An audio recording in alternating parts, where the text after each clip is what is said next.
يا أيها الذين آمنوا أطيعوا الله وأطيعوا الرسول وأولي الأمر منكم.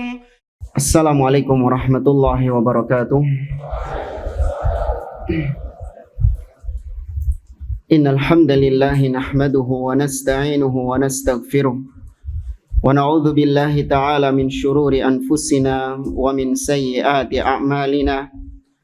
Man yahdihillahu fala mudilla lahu wa may yudlil fala hadiyalah. Wa asyhadu an la ilaha illallah wahdahu la syarika lah wa asyhadu anna Muhammadan abduhu wa rasuluh. Ya ayyuhalladzina amanu taqullaha haqqa tuqatih wa la tamutunna illa wa antum muslimun. Ya ayyuhan nasu taqu rabbakumul ladzi khalaqakum min nafsin wahidah wa khalaqa minha zawjaha wa batha minhuma rijalan katsiran wa nisaa'a wattaqullaha alladzi tasaaluna bihi wal arham innallaha kana 'alaikum raqiba.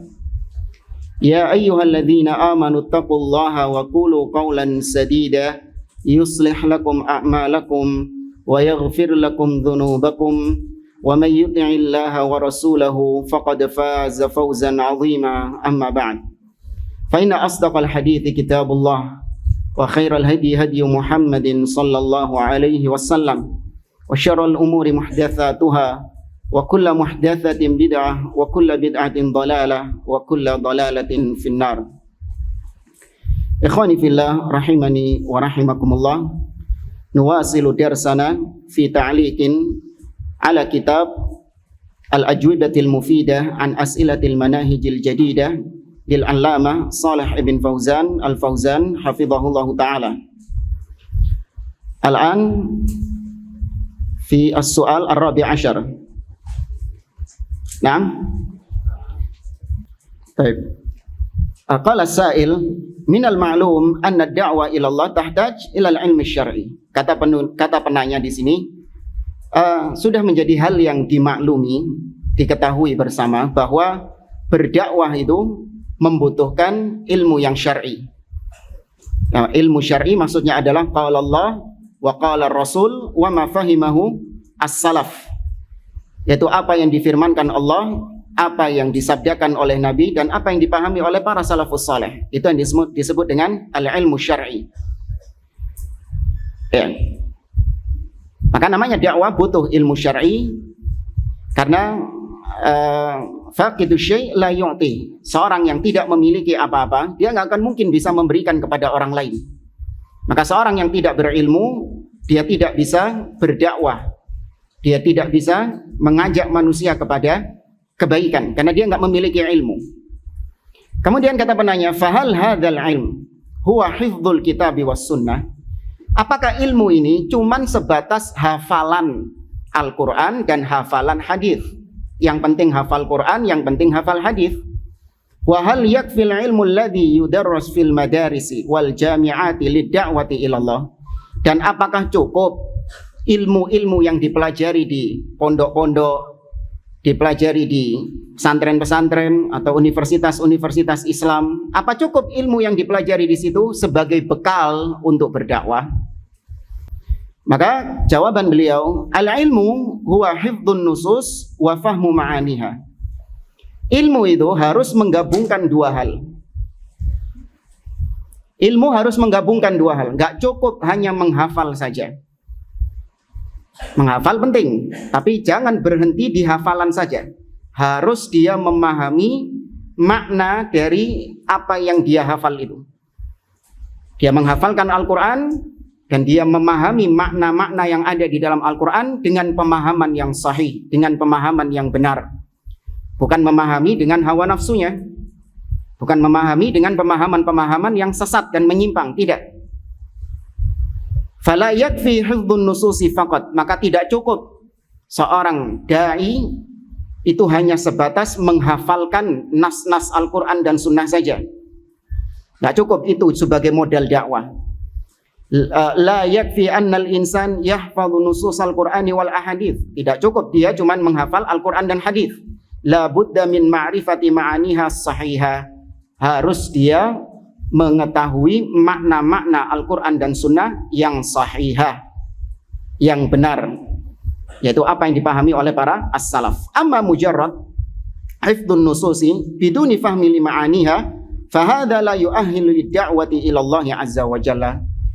Adapun kalau dia cuman sebatas menghafal nas-nas Al-Quran dan Sunnah saja, namun tanpa dia pahami maknanya, ini orang yang tidak berhak, tidak berkompeten untuk berdakwah kepada Allah, berdakwah, mengajar kepada manusia atau mengajak manusia kepada Allah Subhanahu wa ta'ala.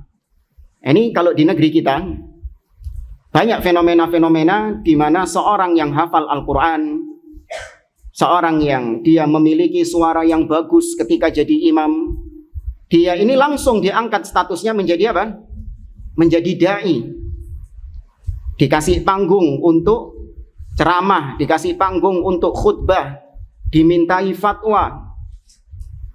Padahal dia cuma sebatas menghafal Al-Quran dan Sunnah, namun dia sendiri nggak paham apa yang dia hafal.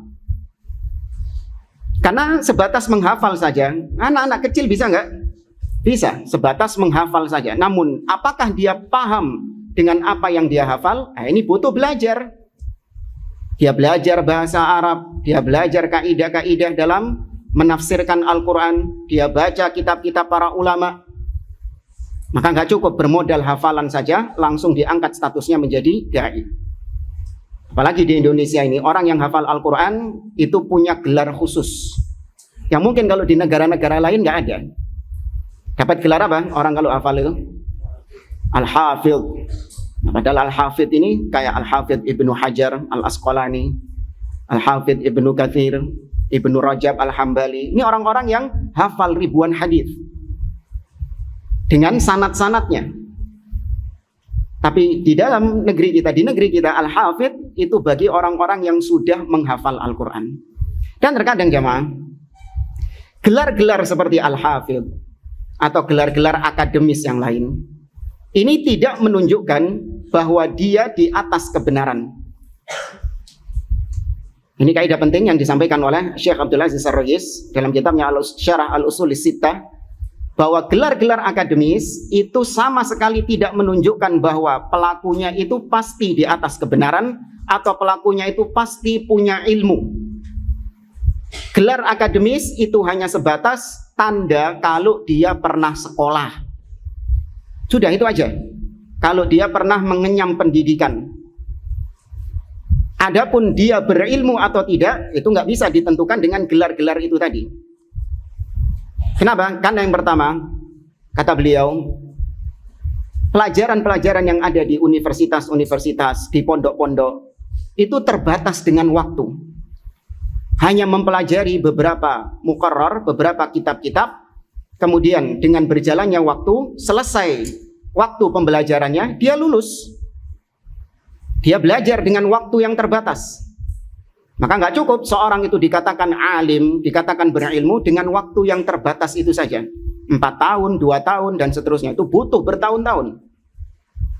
Kemudian yang kedua, terkadang seorang, katakanlah dia memang berilmu ketika dia kuliah atau ketika dia mondok. Dia banyak mendapatkan ilmu ketika di ma'hadnya. Namun setelah lulus, dia mendapatkan gelar Al-Hafidh misalnya. Benar, dia sudah hafal Quran. Tapi ma'amururiz zaman, berjalannya waktu, kalau ilmu ini tidak dimurajaah sama dia, masih ada atau hilang? Hilang. Ini misalnya ada orang lulus dari pondok tahfidz lah katakanlah. Dia ini benar hafal Al-Quran, dites sama ustadznya, ayat apapun pasti bisa disambung sama dia. Dengan hafalan yang mungkin katakanlah. Sudah dia lulus, dia menyandang gelar Fulan bin Fulan Al-Hafidh, yang hafal Al-Quran. Kembali pulang ke rumahnya, sudah lulus, kembali pulang ke rumahnya, ya dia terlena dengan dunianya. Gak pernah dimurojaah sama dia, gak pernah dibaca sama dia Qurannya, atau bahkan dia na'udzubillah terjerumus ke dalam maksiat, kembali kepada teman-teman di kampung halamannya, diajak cangkruk sana, majelis sini, hilang hafalannya. Tapi gelarnya masih ada nggak? Gelarnya masih ada. Namun kata Syekh Abdul Aziz Ar-Rayis, bukan berarti seorang itu tidak boleh mengejar gelar-gelar akademis ini. Kata beliau, boleh seseorang untuk mengejar gelar-gelar akademis ini hanya sebatas untuk dia menarik orang-orang awam. Karena orang-orang awam ini ketika ngelihat seorang memiliki gelar-gelar akademis, maka orang-orang awam akan menerima dakwahnya.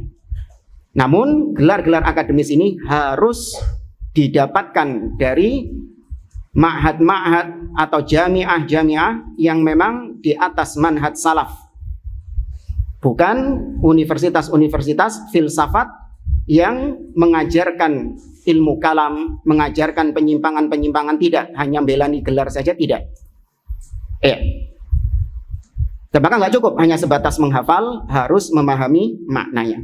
Pengalaman pribadi, ada seorang imam masjid di tempat kita berapa tahun yang lalu. Ya, dia hafal Al-Quran, du sautin hasan.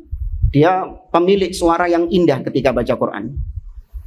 Namun dia nggak paham dengan apa yang dia baca, sehingga ketika terjadi ayat yang kebalik, maka dia nggak sadar dengan keterbalikan ayat itu.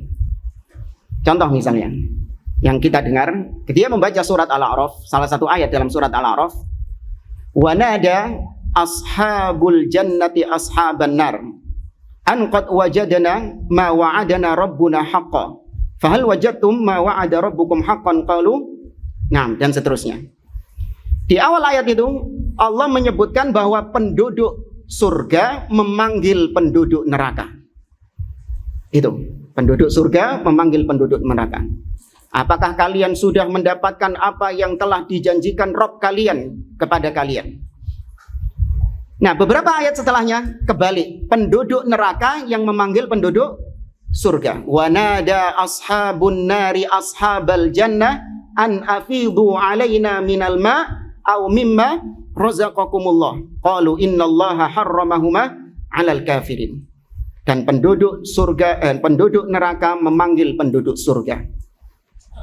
Berikan kami air, wahai penduduk surga, berikan kami air. Atau apalah yang kalian dapatkan dari Allah subhanahu wa ta'ala, dari Rabb kalian.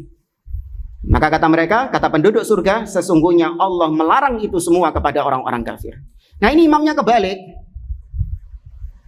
Ketika itu dia membaca, wa nada ashabul jannati ashaban nar an afidhu alaina minal ma' aw mimma razaqakumullah. Ya, sudah dibenarkan, tetap kayak gitu. Kenapa? Karena dia nggak paham dengan apa yang dia baca. Atau mungkin dia, alah kan cuman kebalik gini dok kan. Kan cuman kebalik ininya saja, kok dijadiin masalah yang besar. Loh iya besar itu. Coba pahami maknanya bagaimana jadinya. Penduduk surga minta air kepada penduduk neraka. Hah? Air apa ini? Ya, air panas mungkin ya, air yang mendidih iya, ghislin mungkin. Tapi ini karena sekali lagi dia hanya sebatas menghafal namun tidak paham maknanya.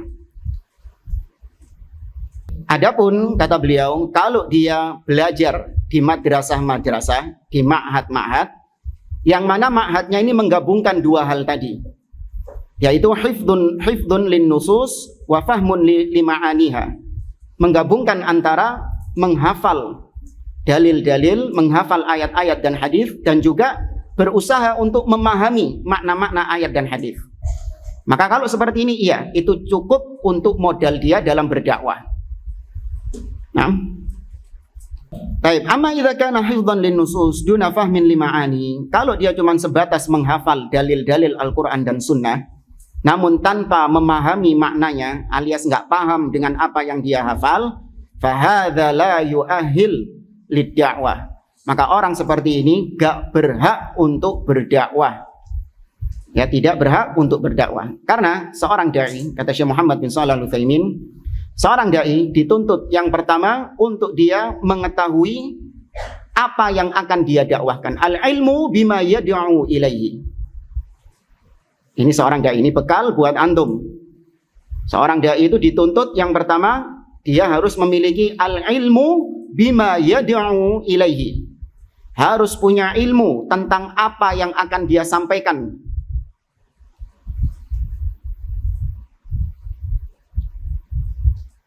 Kemudian yang kedua, al-ilmu bi ahwalil mad'uin.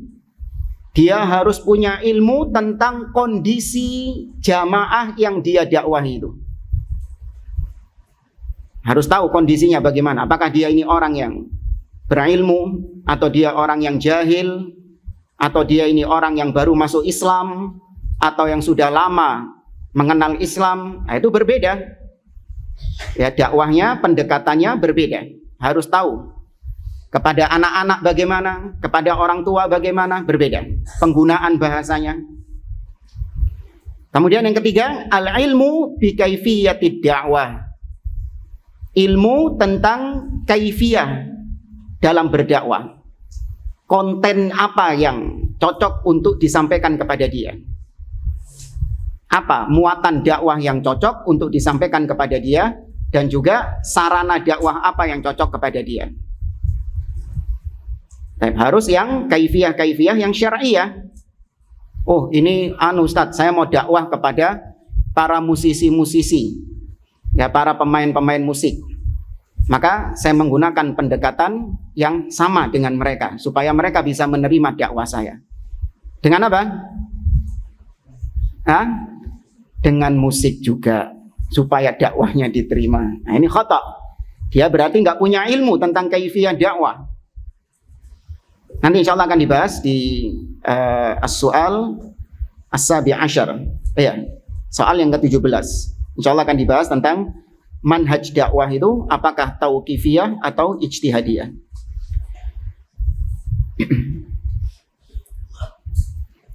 Kemudian kata beliau, lakin biimkani hada an yuhafidhan nasa an-nusus allati hafidhaha.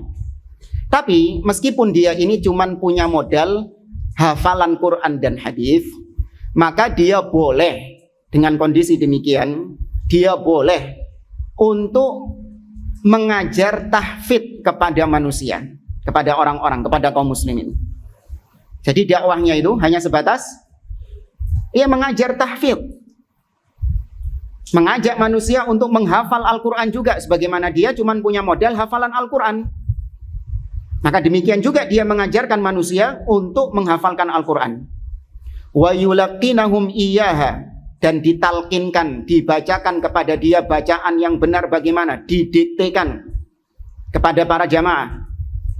Tajwidnya yang benar bagaimana, ya kan, makharijul hurufnya bagaimana yang benar. Karena cuma itu yang dia miliki, hafalan Quran dan juga ilmu qiraah. Duna syarhin lima'aniha, tapi jangan sampai melampaui batas, habis ngajarkan tajwid, terus kemudian disyarah, ditafsirkan juga. Nah, ini sudah melampaui batas, bukan wilayahnya dia. Kau cuma punya hafalan, ajarkan hafalan itu, ajak manusia menghafal, tapi ya sudah cukup sebatas itu saja.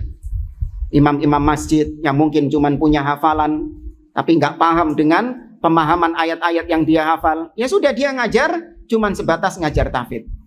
Namun realita yang ada sekarang, orang-orang yang cuman modal hafalan Al-Quran itu bukan cuman ngajar tahfidz, bukan cuman ngajar tajwid, tapi sudah ceramah, naik mimbar, khutbah sana, khutbah sini, dimintai fatwa, dijadikan rujukan pendapatnya, menjelaskan yang halal dan yang haram dan lain sebagainya. Naudzubillah. Au yaqra'aha 'alaihim au yusmi'ahum iyyaha. Ya sama, atau dibacakan ayat-ayat Al-Qur'an ini kepada kaum muslimin atau diperdengarkan kepada mereka. Baik, as-su'al khamis asyar. Qad yatawahham al-ba'du anna ad-da'wata ila Allah la yaqumu biha illa al-ulama 'ala al-itlaq. Ada sebagian orang yang keliru atau menyangka dengan sangkaan yang keliru, bahwasanya dakwah itu, berdakwah ke jalan Allah itu hanya boleh dilakukan oleh orang-orang yang berilmu saja. Ya, dakwah itu hanya boleh dilakukan oleh orang-orang yang berilmu saja. Ada sebagian orang yang bilang seperti itu.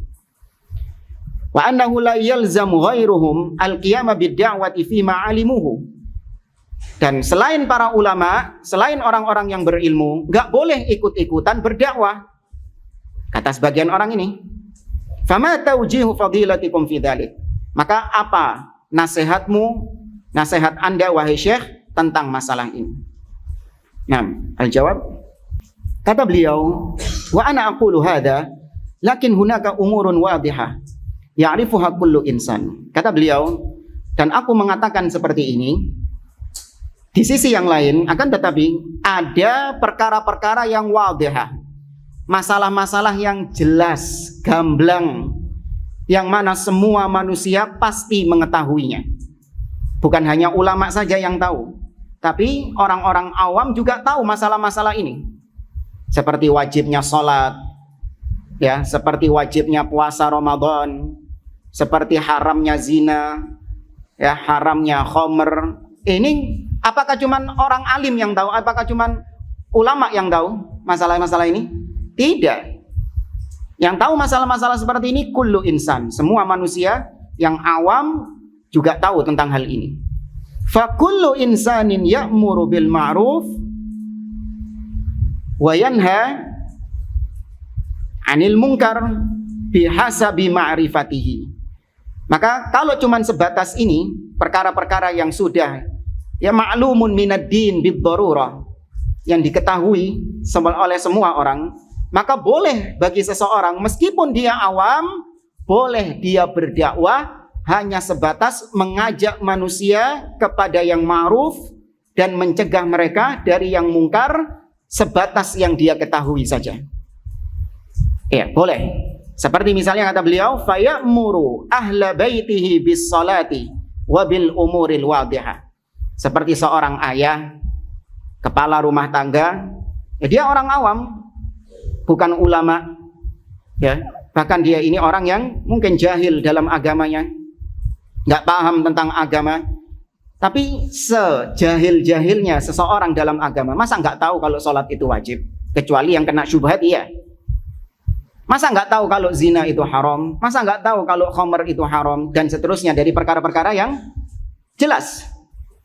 Maka seorang ayah ini, dia boleh mengajak keluarganya, memerintahkan kepada keluarganya untuk sholat. Bahkan wajib, itu tanggung jawabnya dia.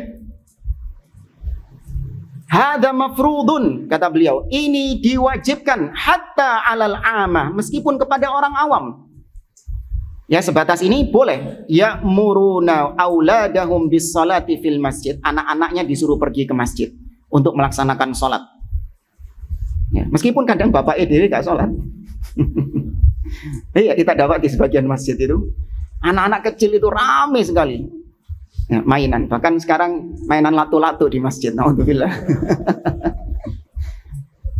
Saya heran, ini anak-anak segini banyaknya ini, tapi tak lihat jumlah orang tuanya nggak sebanyak anaknya di masjid ini. Saya tanya, abimu kemana ini? Abi lihat TV di rumah. Loh, kau kesini disuruh siapa? Disuruh Abi, disuruh sholat. Ya. Nah, ini jangan ditiru nanti kayak gitu. Kalau disuruh sama abinya sholat, ajak juga abinya, cuman dengan cara yang baik. Ya, Abi sholat juga ke masjid, ajak dengan cara yang baik. Ya.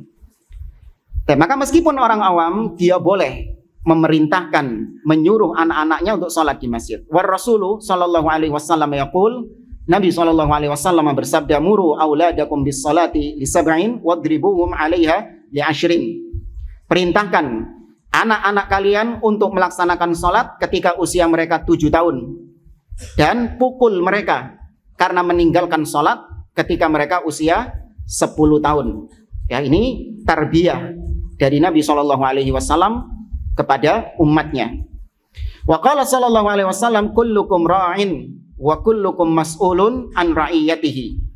Setiap masing-masing di antara kalian adalah ra'in, pemimpin, yakni orang yang diberikan beban tanggung jawab. Dan setiap di antara kalian akan dimintai pertanggungjawaban atas apa yang dia pimpin itu. Ya, terutama laki-laki. Ya, dia akan dimintai pertanggungjawaban di sisi Allah. Bagaimana pendidikannya kepada istrinya, pendidikannya kepada anaknya. Jangan cuman jadi seorang suami yang hanya sebatas memberi nafkah saja. Kewajiban seorang ayah, kewajiban seorang suami, laki-laki dalam rumah tangga itu bukan hanya sebatas cukup memberi nafkah selesai. Kayak anggapan sebagian orang, bapak itu tugas yang memberi nafkah sedangkan pendidikan tugasnya ibu. Enggak. Bahkan yang paling bertanggung jawab tentang pendidikan adalah ayahnya. Disebutkan oleh seorang ulama salaf yang bernama Amr ibn Qais al-Mula'i. Dia mengatakan, innal mar'ata la yukhasimu zawjaha yaumal qiyamah. Sesungguhnya bisa jadi nanti di hari kiamat para istri-istri itu akan mengadukan suaminya di hadapan Allah Subhanahu wa taala. Akan melakukan komplain. Jadi suaminya itu dikomplain, diadukan di hadapan Allah pada hari kiamat. Dia mengatakan, ya Rabbi hadza zauji la yu'allimani syai'an wa la yu'addibuni innama ya'tini bi khubzis suq. Wahai Rabbku, ini suamiku, kata si istri. Dia dulu ketika di dunia tidak mendidikku dan tidak mengajariku dengan pengajaran dengan ilmu apapun. Dia cuma datang ke rumah membawa jajanan pasar. Bi khubzis suq. Iya, dia cuma sebatas membawa makanan kemudian selesai, dianggap tanggung jawabnya sudah. Enggak. Harus ada takdib, harus ada ta'lim kepada keluarga. Ya. Meskipun awam, iya, meskipun awam. Kalau kau nggak punya ilmu, suruh keluargamu berangkat ke kajian, ajak mereka kepada kajian-kajian ilmu. Itu bentuk tanggung jawabmu. Kalau kau nggak bisa mendidik mereka karena kau nggak punya ilmu, ajak mereka kepada ilmu, taman-taman surga. Hadiri majelis-majelis ilmu, tentunya kajian-kajian yang di atas sunnah, di atas manhaj salaf, bukan sekedar ngajak kajian, tidak. Ya, maka ini tanggung jawab setiap orang, bukan hanya seorang ulama saja, bukan hanya para ulama saja. Hadhihi tusamma ri'ayah. Inilah yang disebut dengan ri'ayah. Yakni seorang kepala keluarga memberikan perhatian kepada keluarganya, yaitu dengan mendidik mereka dan mengajarkan ilmu kepada mereka, mengarahkan mereka kepada kebaikan. Jangan seperti suami-suami yang dayuth. Yang kata Nabi SAW, la yadkhulul jannat thalathatun qad harramallahu alaihim al-jannah. 3 golongan yang Allah haramkan surga atasnya. Yang pertama mudminul khamr, orang yang candu khamr. Ya, kemudian yang kedua wal'aq, orang yang durhaka kepada orang tuanya. Dan yang ketiga wad-dayyuth alladzi yuqirru fi ahlihi al-khabath, yaitu suami-suami dayuth yang membiarkan keluarganya berbuat kemungkaran dalam rumahnya. Bahkan dia menyetujui. Dan itu realita. Shadaqa Rasulullah SAW. Sungguh benar apa yang disabdakan oleh Nabi. Ada suami-suami yang justru istrinya ini dijadikan komoditi konten untuk media sosial, jamaah. Iya, dipertontonkan aurat istrinya, dipertontonkan aurat anaknya untuk komoditi media sosial. Mendapatkan AdSense. Apa AdSense ini? Iklan, ya, dengan menjual apa? Menjual istrinya, menjual anak-anaknya, tampakkan hal itu, disetujui oleh suami-suaminya. Naudzubillah. Ya, maka jangan jadi suami yang dayuth kepada keluarga. Wa hadhihi tusamma amran bil ma'ruf wa nahyan 'anil munkar. Ini disebut dengan amar ma'ruf dan nahi munkar. Memerintahkan keluarga kepada yang ma'ruf dan mencegah mereka dari kemungkaran. Ini dilakukan oleh semua orang. Sekali lagi, ini dilakukan oleh semua orang. Wajib bagi semua orang untuk amar ma'ruf nahi munkar sesuai dengan kapasitas dirinya masing-masing. Qala sallallahu alaihi wasallam, Nabi sallallahu alaihi wasallam mengatakan, man ra'a minkum munkaran falyughayyirhu biyadihi. Barang siapa yang mengetahui ada kemungkaran, ya barang siapa di antara kalian yang mengetahui ada kemungkaran, maka hendaklah dia rubah kemungkaran itu dengan tangannya. Nah, ini bagi yang punya power, bagi yang memang punya kekuatan. Seperti pemimpin kepada rakyatnya, itu bisa merubah kemungkaran dengan kekuasaannya, dengan tangannya. Suami kepada anak dan istrinya bisa. Ya, kemudian apa lagi?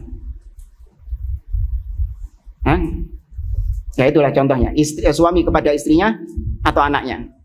Fa illam yastati' fa bilisani. Tapi kalau ternyata dia nggak punya kekuasaan, yakni kemungkarannya itu ada di luar wilayah kekuasaan dia, maka tetap harus diingkari kemungkaran itu. Dengan apa? Dengan lisannya. Ya, entah dinasehati atau ditahdir, diperingatkan. Fa illam yastati' fa biqalbi wa dzalika adhaful iman. Tapi kalau masih dengan lisan enggak bisa, enggak mampu, maka dengan hati mengingkarinya. Artinya Anda enggak ridho dengan kemungkaran tersebut. Anda tidak respect dengan orang yang melakukan kemungkaran tersebut. Anda tidak mendukungnya, tidak mensupportnya, tidak memberi ucapan selamat karena Anda mengingkari hal itu. Tapi pengingkaran Anda di mana? Di dalam hati. Dan itu selemah-lemahnya iman. Ya, maka kemungkaran harus diingkari. Nah, ini seperti yang kita sampaikan tadi sebagai pelengkap saja. Fal'ami matlubun, maka orang-orang awam dia juga dituntut untuk memerintahkan keluarganya atau memerintahkan orang lain melakukan sholat, zakat, mengajak mereka untuk taat kepada Allah, ya, mencegah mereka dari berbuat maksiat, wa an yutahhira baitahu minal ma'asi, membersihkan, mensucikan, ya, membersihkan rumahnya, keluarganya dari kemaksiatan, wa yurabbiya auladahu 'ala ta'ah, dia mendidik, membesarkan anak-anaknya di atas ketaatan kepada Allah. Hada matlubun minhu wa in kana amiyan. Ini tetap dituntut, ya, tetap diwajibkan.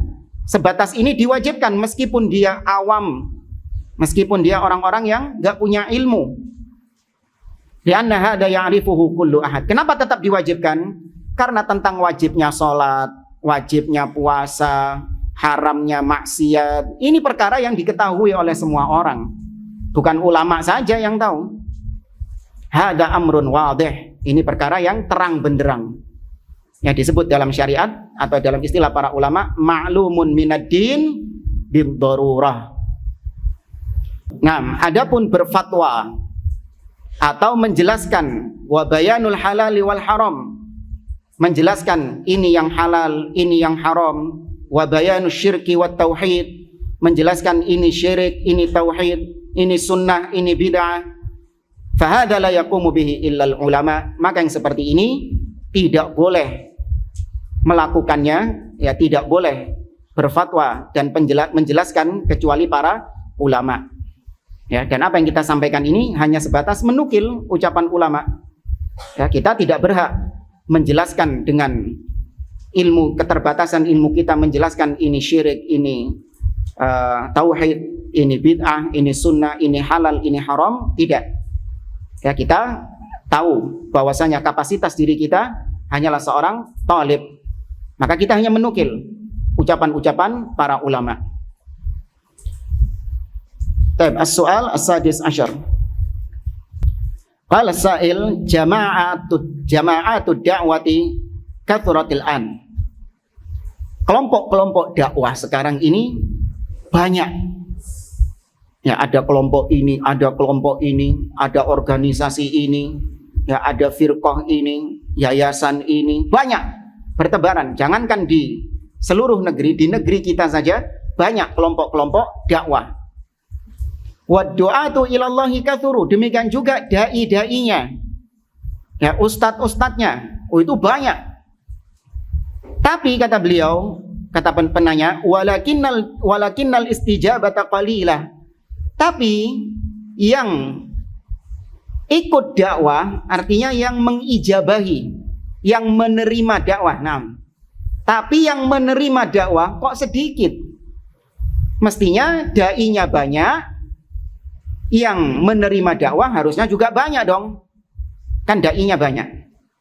Ya, sebagaimana kalau di pabrik, ya, di pabrik kalau buruhnya, pekerjanya banyak, maka hasil produksi yang didapatkan juga banyak dong, harusnya gitu. Tapi ini kenapa dalam dunia dakwah banyak dai-dai, bahkan dai-dai yang katanya salafi banyak. Tapi kenapa yang menerima dakwah salaf kok sedikit? Banyak atau sedikit yang menerima dakwah salaf? Nah, kata sebagian orang, oh enggak Ustadz, dakwah salaf sekarang ini banyak diterima di mana-mana.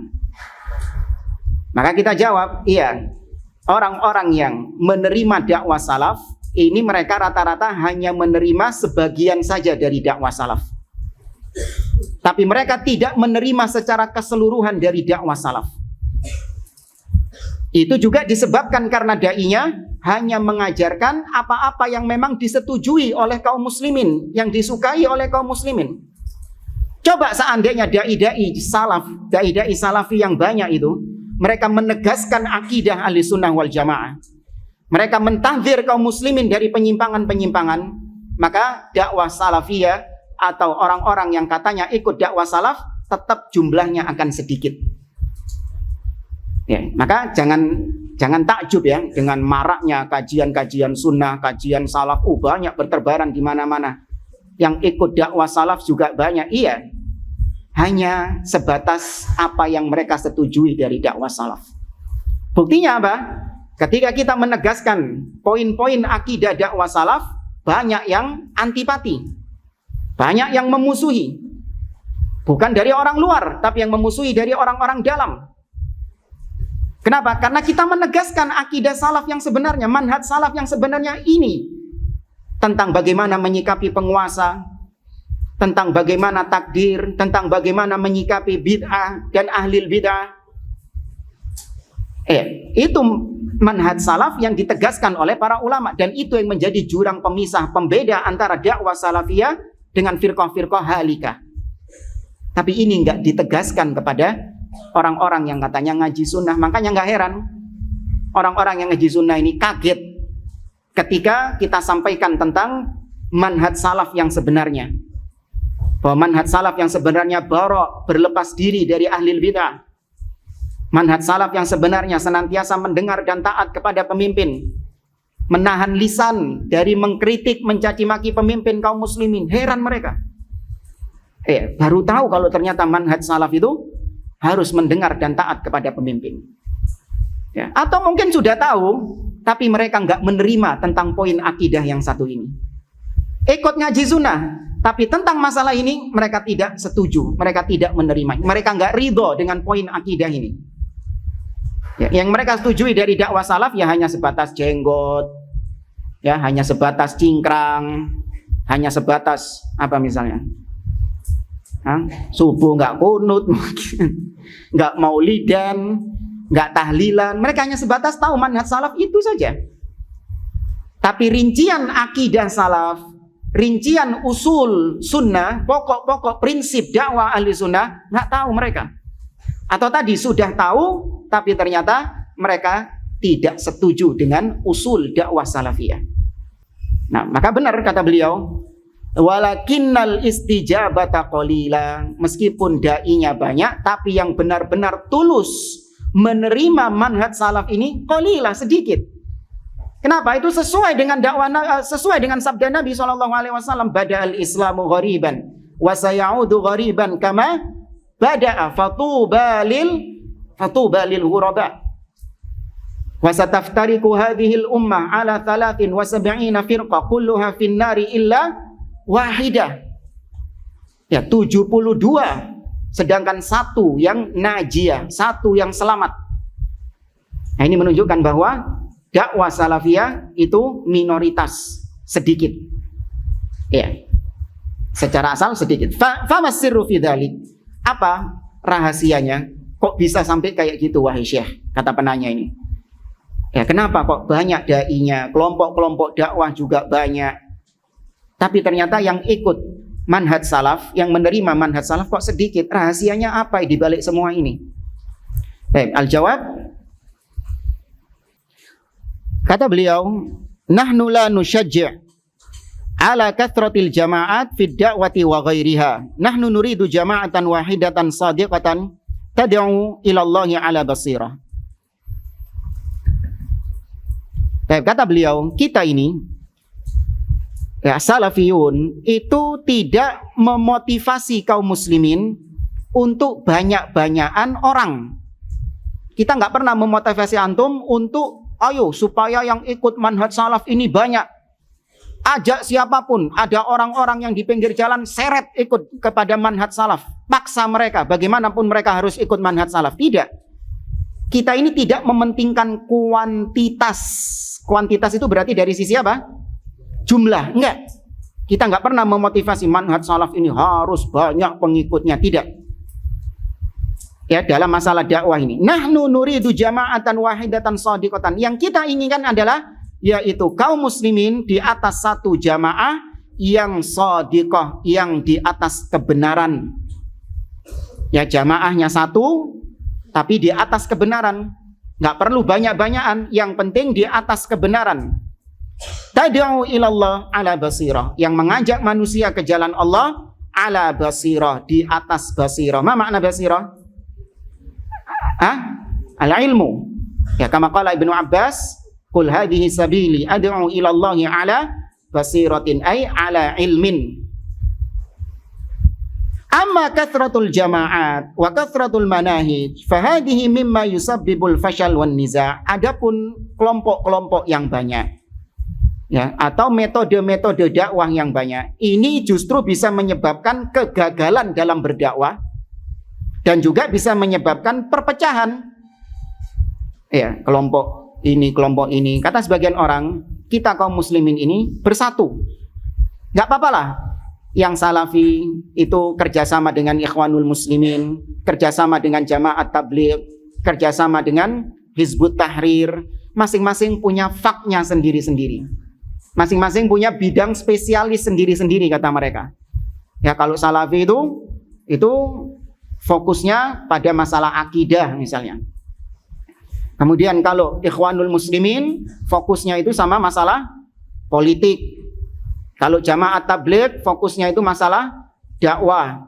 Kalau sufi fokusnya ini masalah tazkiyatun nufus. Ini kan kalau mereka bekerja sama kan bagus, bersinergi, saling membantu satu dengan yang lain. Naudzubillah.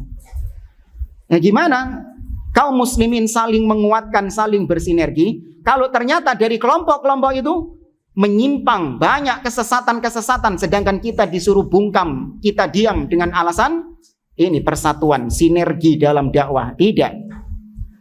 Ya, kita nggak menginginkan banyak-banyakan kelompok, tidak. Yang kita inginkan adalah satu, namun di atas al-haq, di atas kebenaran. Ya. Karena kalau banyak-banyakan orang seperti tadi, banyak-banyakan kelompok seperti tadi, ini seperti orang-orang yang Allah sebutkan dalam surah Al-Hasyr.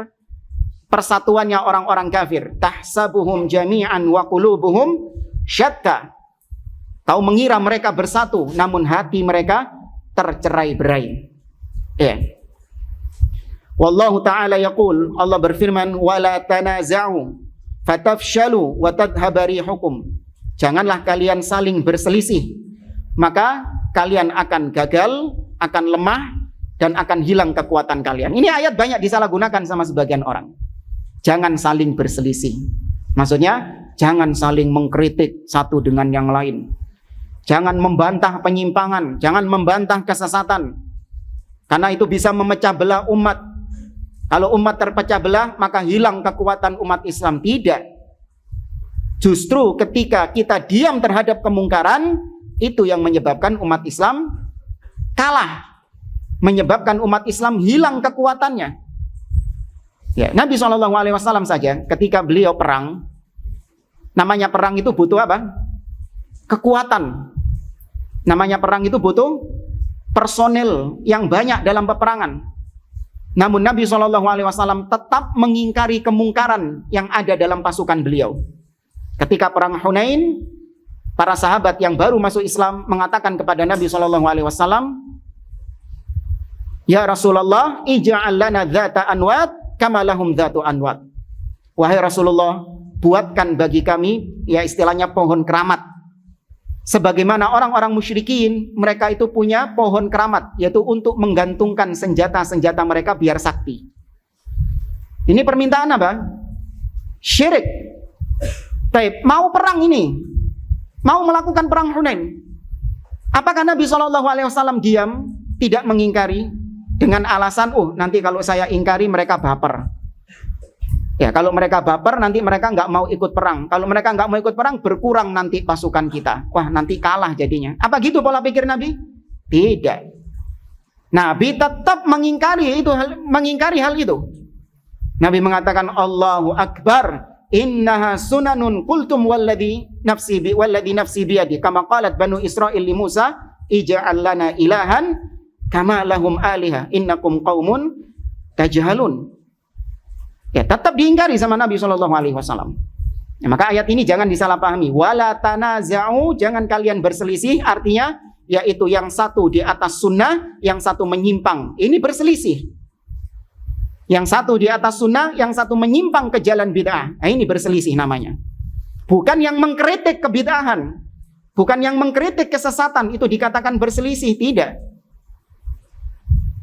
Wa qala azza wa jalla, Allah mengatakan di dalam surah Al-Anfal ayat 42, Ali Imran ayat 105, tadi surat Al-Anfal ayat 42, Allah mengatakan wala takunu kalladzina tafarraqu wakhtalafu min ba'di ma ja'ahumul bayyinat.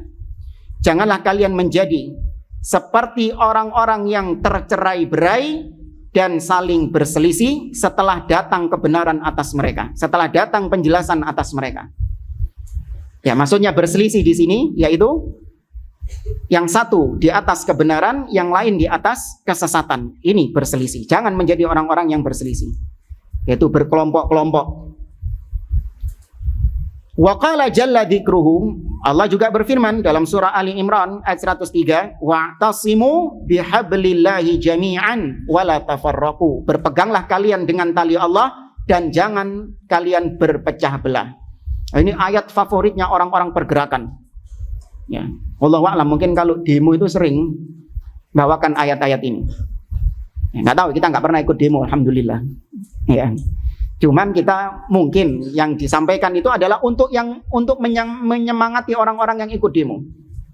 Karena katanya yang demo ini dari berbagai macam kalangan. Bahkan katanya yang salafi juga ikut demo, naudzubillah. Demo cap apa ya? Apa salafi cap apa itu?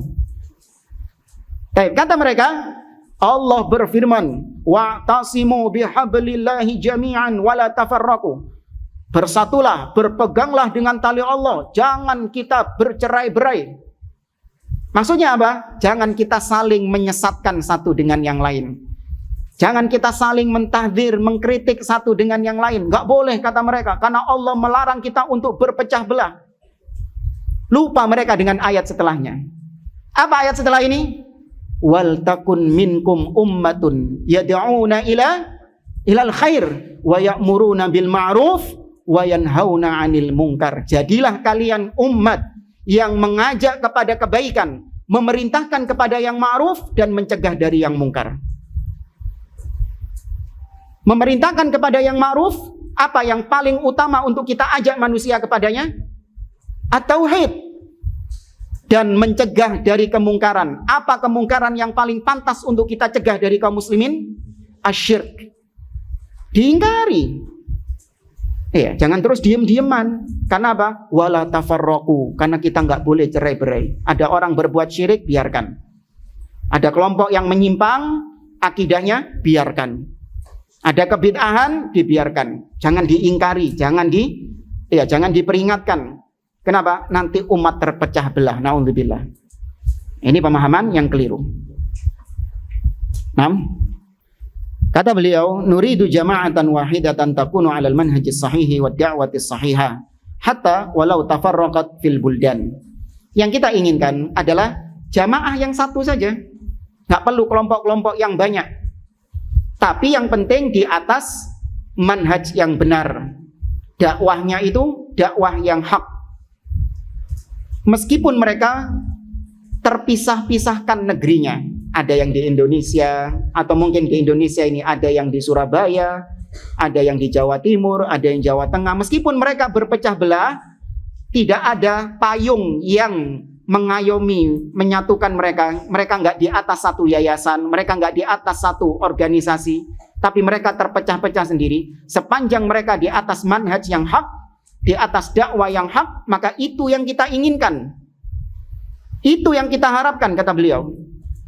Fa inna marja'aha wahidun. Meskipun mereka terpisah-pisah negerinya, tempat tinggalnya, namun kembalinya kepada satu sumbernya. Di sini ada footnote, kata beliau, marja' maksudnya masdar. Sumber mereka dalam beragama satu. Ya, masdarun wahid wa huwal kitabu was sunnatu ala fahmis salafis salih wa yuraji'u ba'daha ba'dan wa yastamiddu ba'daha min ba'din, hadha huwal matlub. Ya, mereka satu namun saling menguatkan sebagian yang lain. Ini yang diinginkan, kata beliau.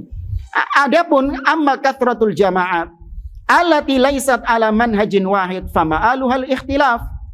Adapun kelompok-kelompok yang banyak, ya, jamaah-jamaah yang banyak itu disatukan, tapi mereka di atas kesesatan, di atas penyimpangan, maka pasti ujung-ujungnya cerai-berai, ujungnya perpecahan.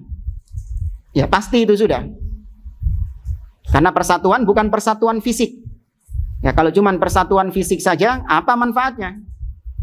Ya, persatuan yang hakiki adalah persatuan hati, yaitu di atas akidah yang satu, di atas pemahaman yang satu.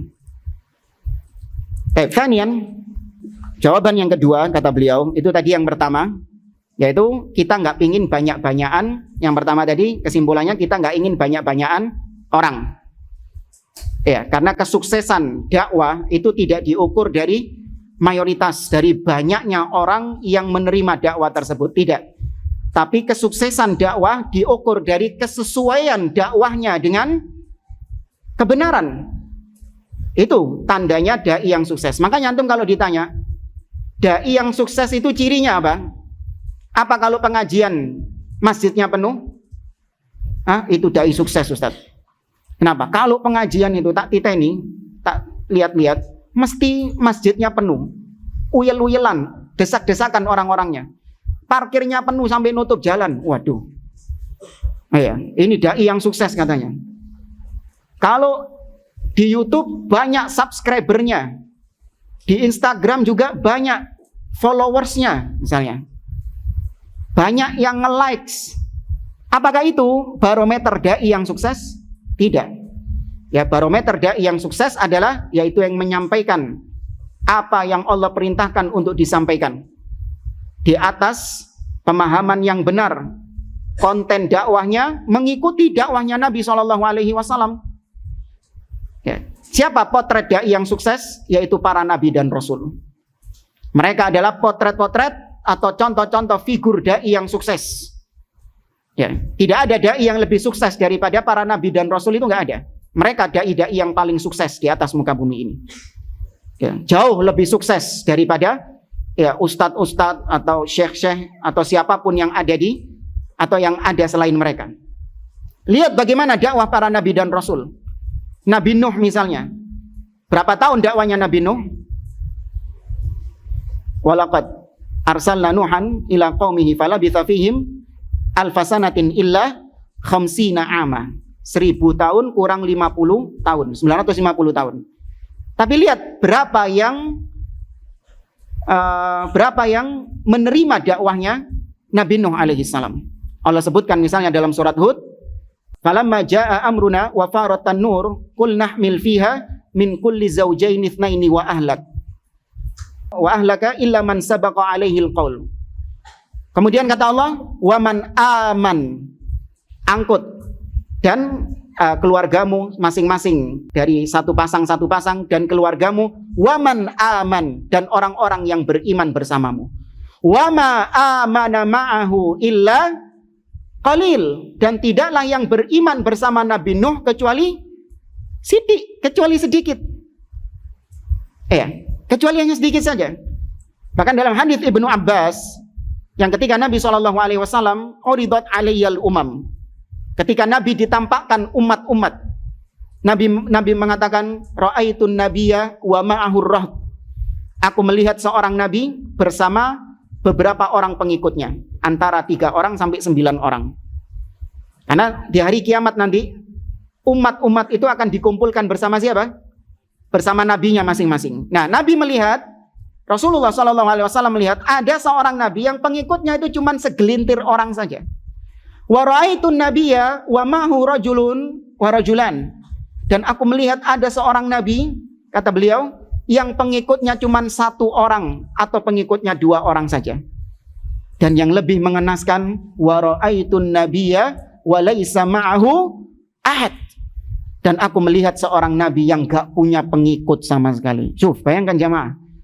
Ada nabi berdakwah tapi gak punya pengikut sama sekali. Berani antum bilang ini nabi gagal? Ada berani bilang kayak gitu? Masa berdakwah satu orang saja gak ada yang jadi pengikutnya? Gak ada yang menerima dakwahnya? Berani bilang kayak gitu? Tidak. Ini nabi sukses meskipun gak punya pengikut. Kenapa kok sukses jamaah? Karena dakwahnya di atas kebenaran. Dia hanya sebatas melakukan proses. Adapun ada orang yang menerima dakwahnya atau tidak menerima dakwahnya, ini kembali kepada siapa?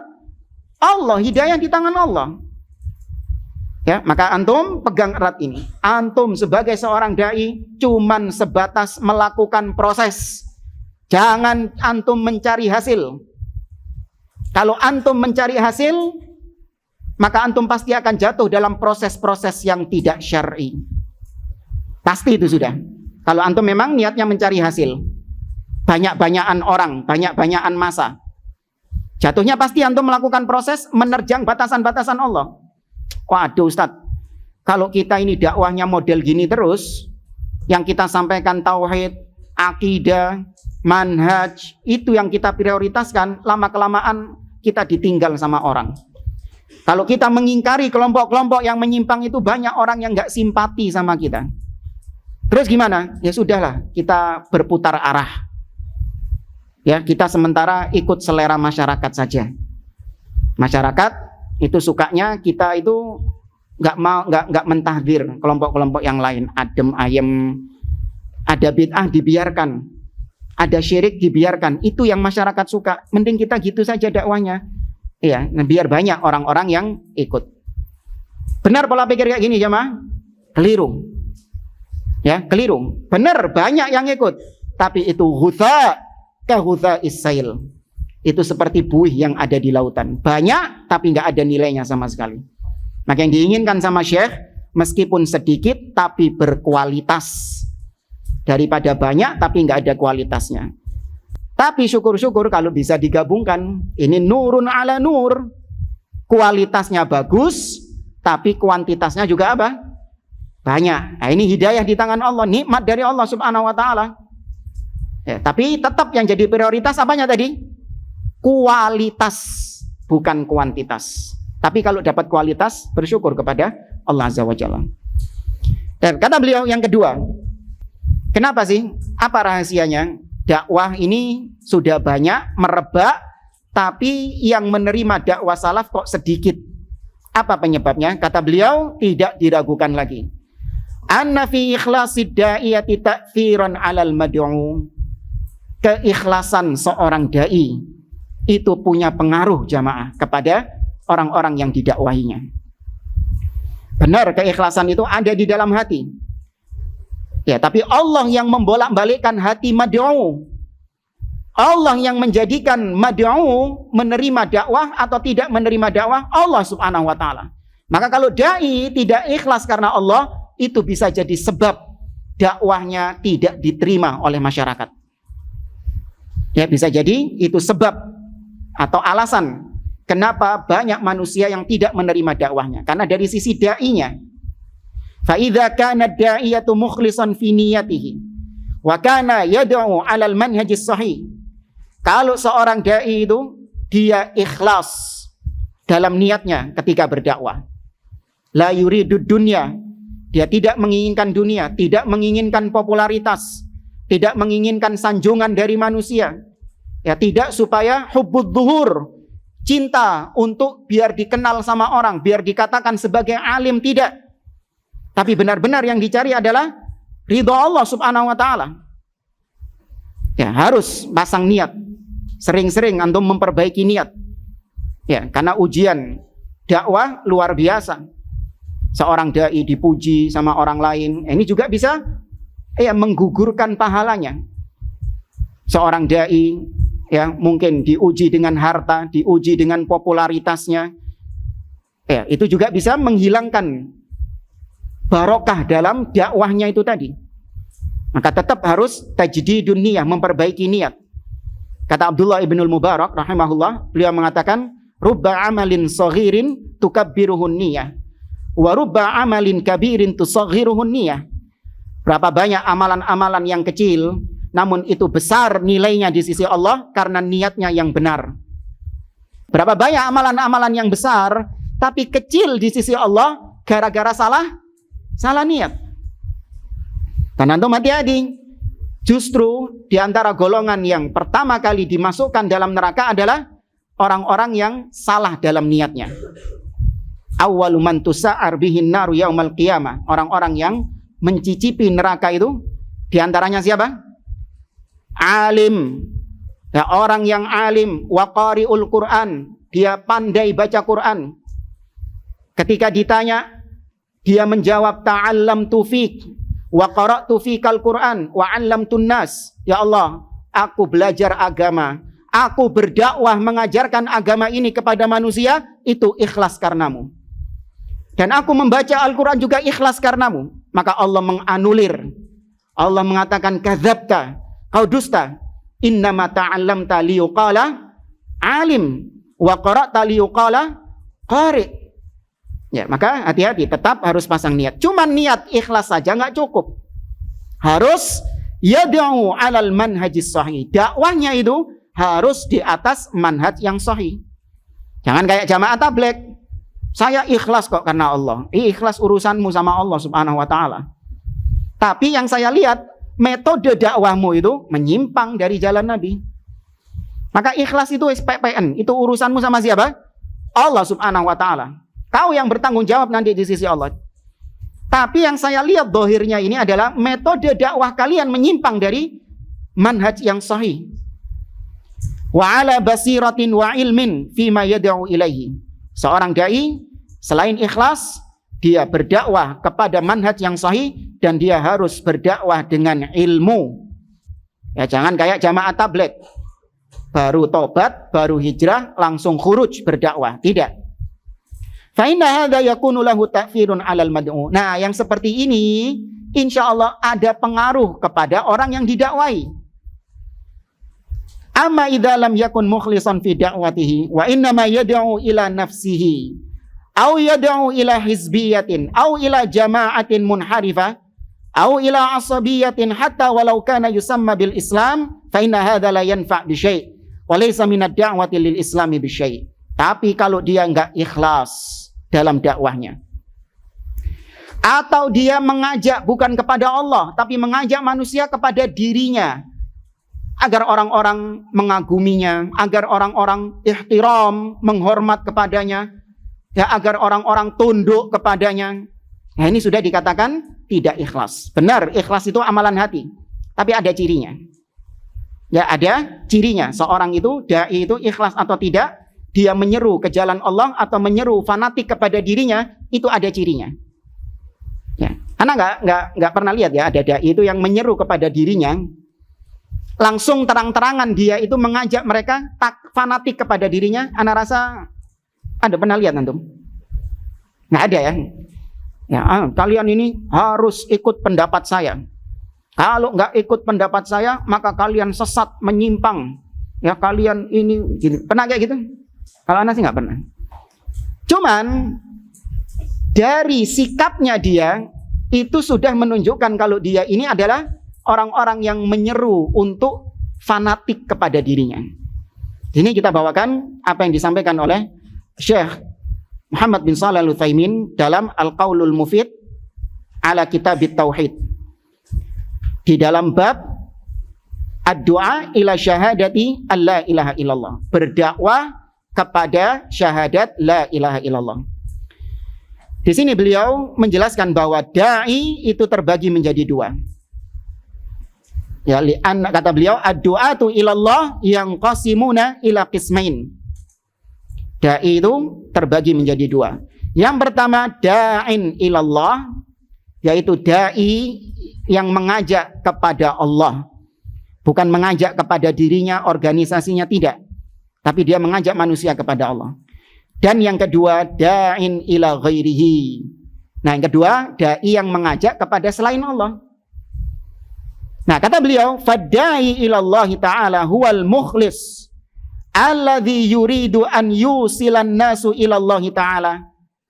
Dai yang menyeru kepada Allah, yaitu mereka yang ikhlas ketika berdakwah, menginginkan agar orang-orang itu sampai kepada Allah, agar orang-orang ini terhubung dengan Allah subhanahu wa ta'ala.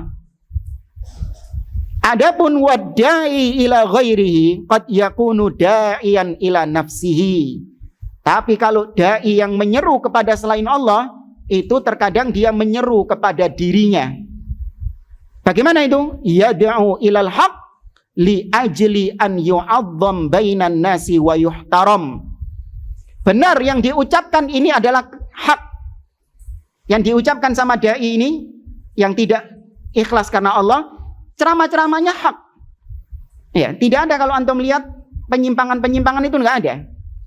Tapi niatnya di dalam hati, dia menyampaikan itu supaya jamaahnya, supaya kaum muslimin itu mengagungkan dirinya, supaya kaum muslimin menghormati dia, menyanjung-nyanjungnya. Ada niatan seperti itu di dalam hatinya. Ini yang tadi kita katakan, memang enggak terang-terangan dia mengatakan itu, tapi ada tujuan terselubung di dalam dirinya, agar kaum muslimin tunduk kepada dia, menghormat kepada dia, mengagung-agungkan dia. Walihada, ini cirinya. Walihada tajidhu yaghdab idza lam yaf'alin nasu ma amara bihi, wala yaghdab idza irtakabu nahyan a'zama minhu walakin lam yad'u ila tarkihi. Ini cirinya. Dia, seorang dai yang enggak ikhlas ini, dia akan marah, akan murka kalau didapati ada jamaahnya yang enggak nurut sama dia, enggak mau melakukan apa yang dia perintahkan. Marah besar dia. Kiamat kubro. Marah besar dia. Tapi kalau ternyata jamaahnya ini melakukan penyimpangan di dalam agama, melakukan larangan-larangan Allah, dia enggak marah. Kenapa? Anak nggak pernah melarang dia gitu kok. Paham ya? Ya. Padahal itu larangan dalam agama. Cuman karena dia, si dai ini nggak pernah melarang jamaahnya untuk itu, maka dia nggak marah. Ini ciri seorang yang dakwahnya itu bukan karena Allah, tidak mengajak ke jalan Allah, namun mengajak kepada dirinya sendiri. Marahnya itu yaitu ketika nggak nurut sama dia, bukan ketika ada kesyirikan, bukan ketika ada kebid'ahan. Ya, naudzubillah. Kita lanjutkan. Kita ringkas saja. Kemudian perkara yang ketiga yang juga menjadi bekal seorang dai supaya dakwahnya diterima, yaitu idza kana yad'un nasa ila kitabillah wa sunnati Rasulillah sallallahu alaihi wasallam walakin la ya'mal bima yad'u ilaihi.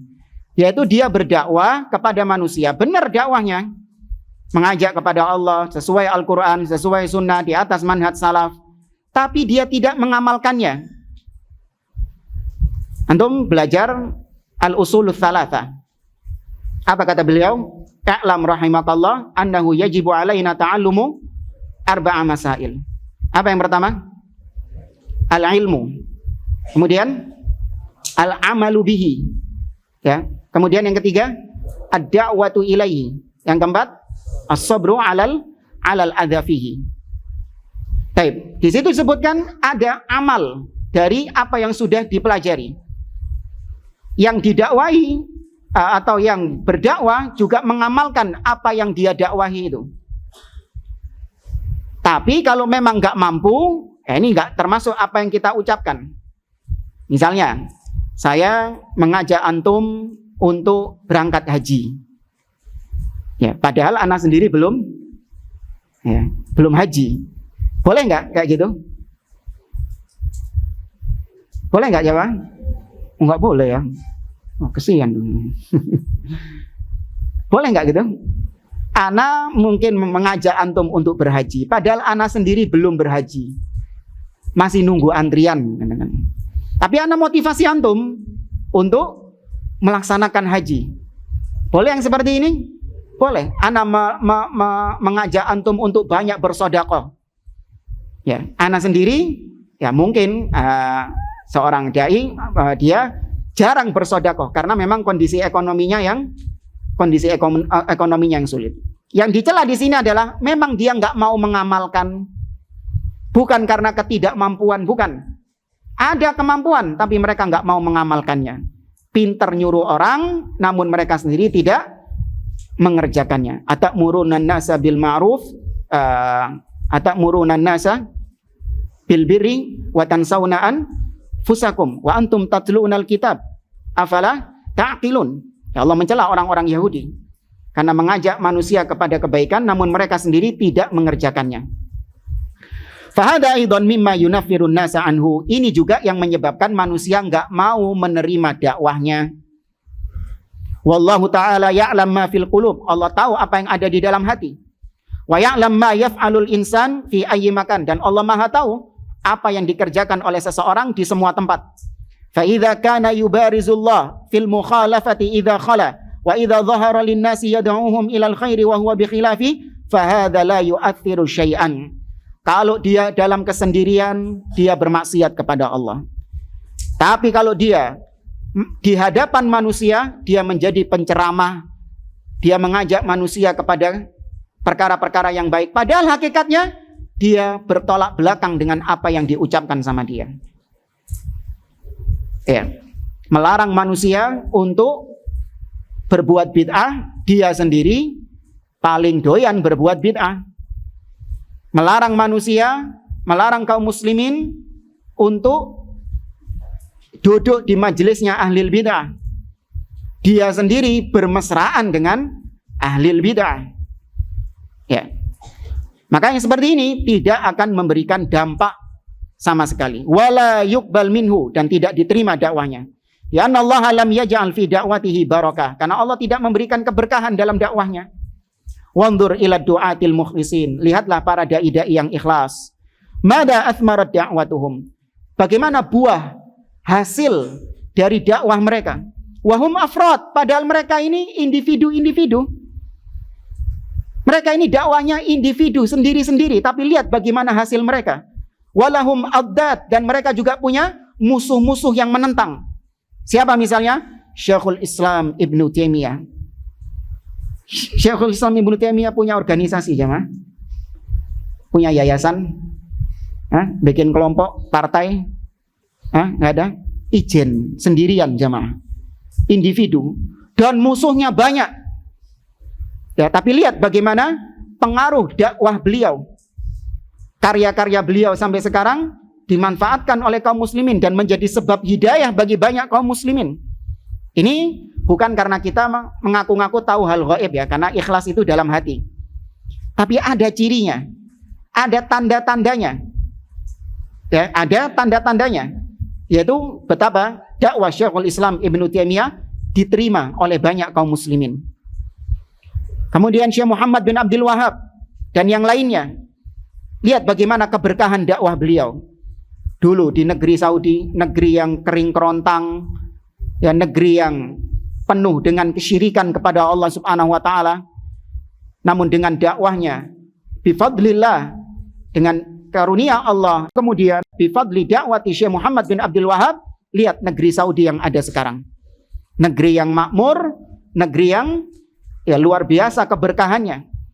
Karena itu janji Allah, walau anna ahlal qura amanu wattaqau la fatahna alaihim barakatin minas sama'i wal ard. Lihat, terkadang jamaah, hasil dari dakwah antum itu hasilnya bukan antum yang menikmati. Makanya antum itu jangan fokus cari hasil. Terkadang hasilnya itu nanti yang menikmati generasi setelah antum. Tapi antum akan mendapatkan jariah, akan mendapatkan pahala dari jeripayah dakwah antum itu. Lihat Syekh Muhammad bin Abdul Wahab. Syekh Muhammad bin Abdul Wahab, beliau menegakkan dakwah tauhid. Yang menikmati hasilnya siapa? Orang-orang yang datang setelahnya. Ya, Syekh Muhammad bin Abdul Wahab sendiri sudah meninggal. Ya, belum merasakan Saudi seperti sekarang ini, belum beliau. Ya, tapi beliau mendapatkan ya pahala, ya mendapatkan barokah dari dakwah beliau itu. Nah, maka jangan fokus sama hasil, lakukan proses saja. Wandur ila kathrati du'atil yaum. Nah, ini berbeda dengan dai-dai yang ada di masa sekarang, wa kathratil jama'ati da'awiyah, dan kelompok-kelompok dakwah yang ada sekarang, wa qillati atharihim, pengaruh mereka ini sedikit. Ya, pengaruh dakwah mereka sedikit. Wa qillati naf'ihim, dan manfaat mereka juga sedikit. Lita'lam annal ibrata bil kaifiyah la bil kamiyah. Supaya kita tahu bahwa ibrah itu dari cara atau dari kualitas. Yang dilihat kualitas, bukan kamiyah, bukan kuantitas. Wallahu a'lam bishawab. Kita masuk soal jawab. Ustadz, apakah mentahdzir dari seseorang yang melakukan kebid'ahan? Apakah tahdzir itu membid'ahkan pelakunya? Ya belum tentu. Tahdzir itu juga bisa dari kemaksiatan. Kita mentahdzir seseorang dari kemaksiatan artinya memperingatkan. Antum misalnya punya teman. Teman antum ini atau antum punya teman ngajak join bisnis. Yuk kita bikin bisnis yuk. Ya. Ternyata setelah antum dapat keuntungan, setelah bisnis ini mendapatkan keuntungan, ternyata keuntungannya diambil semua sama dia. Ditipu antum. Dibawa semua uangnya sama dia. Terus dia kabur entah kemana gitu. Maka antum dizalimi. Nah, berapa tahun kemudian ada teman antum yang lain diajak join kerjasama bisnis dengan fulan ini yang bawa lari uang antum ini. Maka antum mentahdzir dia, jangan bisnis sama fulan ini. Jangan bermuamalah dengan fulan. Karena dulu saya pernah bermuamalah dengan fulan ini, ruwet. Nah, itu namanya juga apa? Tahdzir. Ya, maka tahdzir nggak mesti dalam masalah kebid'ahan saja. Apakah membid'ahkan pelakunya? Sudah dijelaskan belum ketentuan seseorang keluar dari ahlus sunnah menjadi ahlul bid'ah? Ya, yaitu apabila jatuh dalam salah satu dari dua perkara. Kata Syekh Abdul Aziz Ar-Rais, perkara yang pertama, idza khalafa ahlus sunnah fi amrin kulliyin. Apabila dia menyelisihi ahlus sunnah dalam perkara yang besar. Apa itu amrun kulli? Amrun kulli adalah amrun tahtahu amrin. Yaitu perkara besar yang di dalamnya masih ada perkara-perkara yang lain. Seperti tentang sifat Allah. Kalau ada seseorang yang mentakwil atau menolak sifat Allah, maka iya dia dibid'ahkan. Karena namanya sifat Allah ini mencakup berapa sifat? Ada berapa sifat Allah? La tuhsa. Iya, tidak ada yang bisa menghitungnya. Nah, itu ditolak semua sama dia. Maka ini namanya amrun kulli.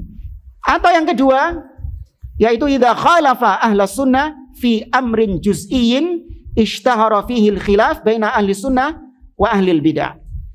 Yaitu perkara, ya kalau bahasa yang pernah saya sampaikan ke pengajian, amrun kulli ini perkara yang sifatnya itu partai, sedangkan juz'i eceran.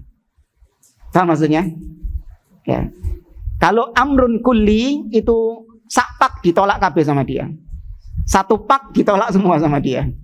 Karena satu pak itu dalamnya ada berapa? Ada banyak eceran-ecerannya.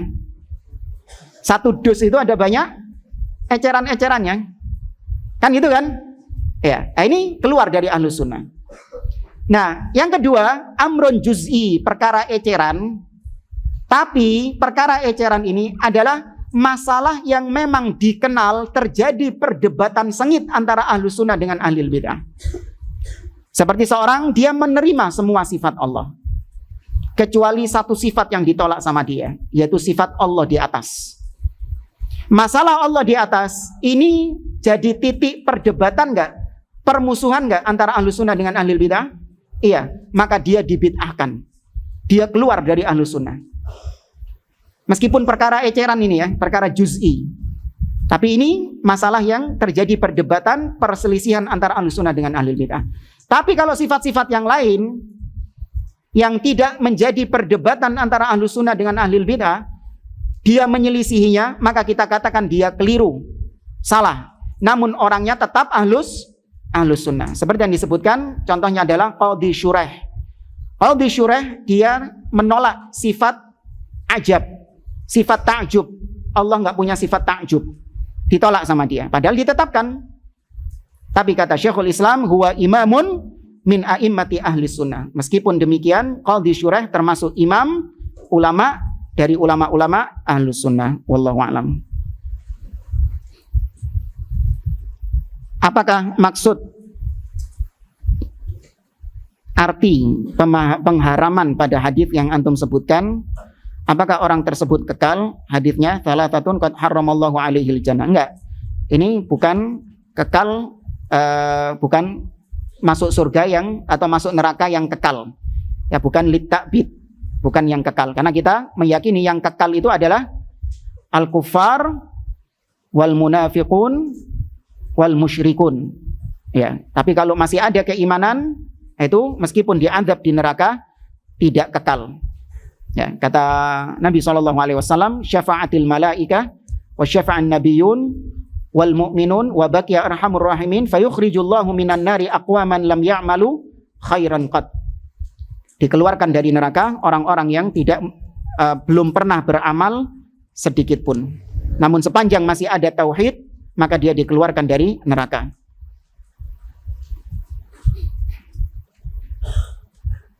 Anda cukupkan pertemuan kita sampai di sini. Aku qouli hadza wa sallallahu ala nabiyyina Muhammad wa ala alihi wa sahbihi ajma'in wa akhiru da'wana alhamdulillahi rabbil alamin. Wassalamualaikum warahmatullahi wabarakatuh.